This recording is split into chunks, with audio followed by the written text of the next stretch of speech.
David Páramo. David, ¿cómo estás? ¿Qué tal, Pascal? Hoy déjame comenzar con una figura deportiva. Vámonos a la frialdad de los números. Durante mucho tiempo, muchísimo tiempo en este país, la oposición que hoy es gobierno decía que el crecimiento del 2% era mediocre, era insuficiente, era una basura, era inaceptable, que iban a llegar ellos y íbamos a crecer más. Hoy se da a conocer el Producto Interno Bruto de los primeros 3 meses de este año. Es decir, los primeros 3 meses de administración del presidente López Obrador. 0.2% cae la economía con respecto al trimestre anterior. El peor trimestre desde que se desató la crisis del 2008. El peor trimestre es el primer arranque para un presidente. Sí. Desde Ernesto Zedillo, que estábamos, y que fue la última vez que hubo crisis en México. Sí. Estamos hablando de que es el peor arranque de un presidente desde que Ernesto Zedillo tomó posesión. Error de diciembre, devaluación, caída, y es la última vez que México estuvo en crisis. 1995 fue el último año que el presidente estuvo en crisis. Es el peor trimestre, visto a tasa mensual o a tasa anual, que crecimos 0.2%, el peor trimestre desde la crisis financiera internacional. Habría que recordar que los 3 primeros trimestres de 2009 la economía mexicana cayó como efecto de la caída del mundo, y que la economía mexicana fue la primera en levantarse de esa crisis mundial. De Occidente fue la primera economía que se levantó. Hay que recordar que en ese entonces el presidente Calderón tomó una serie de medidas, que ahí estaban Meade y Carstens, que tomaron una serie de medidas contracíclicas, que dijeron vamos a ponernos en contra del ciclo económico, que te acuerdas que en aquel momento Ernesto Cordero decidió que se aumentaran los impuestos. Tú me decías, estás loco, no sé qué. Bueno, funcionó. La economía mexicana no había tenido un trimestre tan malo en una década. Esa es la frialdad de los números. No sé si el presidente mañana va a salir a decir que la prensa fifí, que el INEGI es fifí, que la mafia del poder, que les dejaron un cochinero, que ahí yo haría 2 acotaciones. Suponiendo que les dejaron un cochinero, la economía crecía 2.6% el trimestre pasado, a tasa anual. Suponiendo que les dejaron un cochinero, para eso la gente votó por ellos, para que lo cambiaran, no para que lo empeoraran.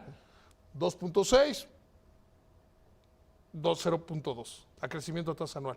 Esa es la diferencia. O sea, ¿cuántas veces cabe 0.2 en 2.6? Ahora, este resultado coincide, no sé qué porcentaje del resultado se puede atribuir a esto, pero coincide con la cancelación del aeropuerto. A ver, hay una serie de factores. Primero, vamos a ponerlo en perspectiva. Hay una serie de factores económicos internacionales. Hay muchos. Tasas de interés, incertidumbre. Tasas de interés, incertidumbre, guerras comerciales. Sigo argumentando. Guerras comerciales, política ambivalente o ciclotímica de los Estados Unidos. Sí. Más, aquí es donde ya empiezan los factores que sí tocan con López Obrador. Sí. Uno, la cancelación del aeropuerto en Texcoco. La cancelación del aeropuerto en Texcoco no solo son los 100,000 millones de pesos que se tiran a la basura. Bueno, no, 30,000 millones de esos pesos regresaron a las Afores y se salvaron. Pero de ahí en fuera, ese es el mensaje que se le mandó a la inversión. ¿Qué es el Producto Interno Bruto? A veces tenemos que regresar. Es lo que produce una economía. Y la que produce en la economía es la iniciativa privada. 9 de cada 10 empleos son en iniciativa privada.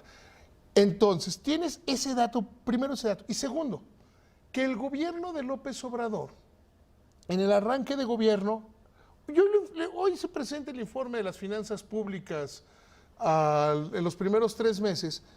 Dicen, bueno, es que hubo ajuste de programas. Sí, hubo ajuste de programas. Es que hubo cambio de programas. Sí. Es que disminuyó la recaudación. Todo eso es cierto.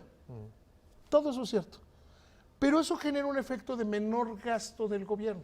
Entonces, le manda señales a la iniciativa privada para que detenga el gasto. Ayer hablábamos aquí sobre la baja que tuvo, que está teniendo la colocación de créditos privados, que son un motor interno de la economía. Por el otro lado, tienes que el gobierno no está, lo puedes ver claramente, no está distribuyendo dinero por una razón correcta, es voy a mantener el orden en las finanzas públicas. Cuando ves el documento de finanzas públicas es mantenemos el superávit primario, mantenemos el control sobre la deuda, que son medidas correctas, ojo, son correctas esas medidas, pero para la economía. Tienes razón, pero también las prioridades de gasto del gobierno cambiaron. Son 17 programas que les puedes llamar como quieras, el gobierno dice, voy a gastar, tenemos poco dinero, el poco que tenemos lo gastamos en 17 programas, que a mí me parece que prácticamente todos ellos, salvo el de Jóvenes con Futuro, todos los demás son clientelares. Todos los demás no generan riqueza.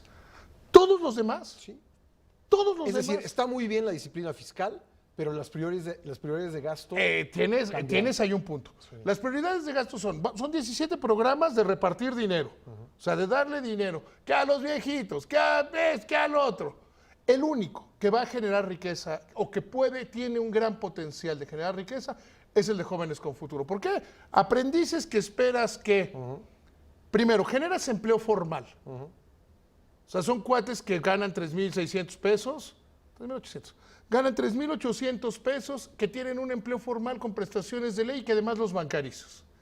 Que esperas que aprendes y que la mayoría de ellos se queden a trabajar en las empresas, otra vez privadas, Sí, economía que formal. son las que generan empleo y la economía formal. Es el único programa. De hecho, yo es el único que mantendría. O sea, si yo fuera el secretario de Hacienda de todos los demás, aunque bueno, son los programas del presidente, ¿no? Pero mantienen el orden cumpliendo con los programas, los caprichos, como le quieras llamar, del presidente de la República. Porque sí mantener la disciplina fiscal en este entorno es complicado. ¿Cuántas veces no hemos oído en los últimos meses? Bueno, es que eso del superávit ya se nos habíamos prometido, el gobierno pasado lo hizo. Les habíamos prometido superávit, nos vamos a esperar tantito porque la coyuntura no se presta. Entonces, ¿podría mañana salir el presidente? Bueno, no, es que ya, ¿se acuerdan del superávit primario? No, espérense tantito, no vamos a llegar a él, o al menos no vamos a llegar tan pronto. Oigan, la deuda que está bajando como porcentaje del PIB, si nadie se quejaba cuando Peña la tenía en 48,5 del PIB. Nosotros la tenemos en 46. No pasa nada si la ponemos en 46. Sí pasa. López Obrador, en el lado... No, eso no se le puede regatear. En el lado positivo- La disciplina de las finanzas públicas es una realidad. Hoy recordaba en el programa de radio un tema que es fundamental. López Obrador siempre ha sido como obsesivo con las finanzas públicas. La elección de 2006. Que te acuerdas que había mucho ruido con aquello de López Obrador es un peligro para México, el desorden en las finanzas públicas. Hizo una declaración que fue crucial para darle tranquilidad a los mercados. Dijo, si yo gano, mi secretario de Hacienda sería Agustín Carstens, que en aquel entonces era el número 2 del Fondo Monetario Internacional. Y también Felipe Calderón dijo, si gano, mi secretario de Hacienda es Agustín Carstens. Y Agustín Carstens se regresa al Fondo Monetario Internacional porque dice, incluso creo que era madrazo, no sé, no importa, quedó en tercer lugar, ¿de qué importa? Si el segundo es malo, el tercero menos. Creo que también estaba Cuadri, no sé, los que no hayan dicho. Pero el mensaje fue mandarle estabilidad a los mercados, porque a todo el mundo le quedó en aquella elección, gane quien gane, el secretario de Hacienda es Carstens. Y en este caso, López Obrador, el mensaje que le manda a los mercados es, yo mantengo la disciplina fiscal. El efecto secundario, el efecto nocivo, lo que sí está generando es que está parando la economía. Si paras la economía, por eso ves un crecimiento negativo, un decrecimiento del 0,2% con respecto al trimestre anterior, y ves el peor arranque de gobierno desde Ernesto Zedillo. Bueno, y está, por supuesto, las tasas de interés, ¿no? Como un efecto Ahí que está. no ayuda a impulsar el crecimiento, sino al contrario, ¿no? Tienes tasas de interés muy altas, pero las tasas de interés no las maneja el gobierno federal. Las tasas de interés las decide Banco de México en el combate a la inflación. El domingo pasado el presidente López Obrador hizo una declaración muy equivocada en materia económica. Cuando decía que la economía iba bien, requete bien. Dijo, tenemos controlada la inflación. Mentira. La inflación está en 4,3% tasa. Y luego dijo que había subido la recaudación. La meta Tampoco es cierto. sí sube poquito. Sube 5.1 en términos reales, pero te abre un boquete fiscal de más de 60,000 millones de pesos. Esa es una verdad a medias. Pero además, no es un éxito del gobierno el nivel de inflación. Primero está fuera de la meta autoimpuesta por Banco de México, pero no es un éxito. Sería de Alejandro Díaz de León y la Junta de Gobierno de Banco de México autónomo. El tipo de cambio, el nivel de tipo de cambio se determina en el extranjero. 7 de cada 10 pesos, que eso lo repito mucho, pero hasta que la gente se lo aprenda, ¿no?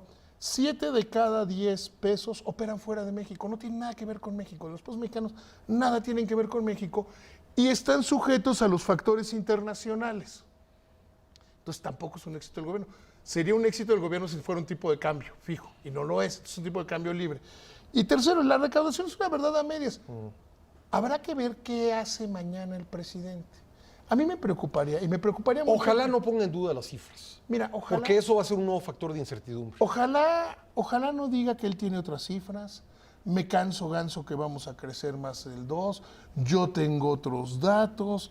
O que el INEGI es fifí. O que le dejaron un cochinero. No, esos son números de él. Alguna vez tú y yo hablamos en este mismo programa de hacer la figura del quinto partido.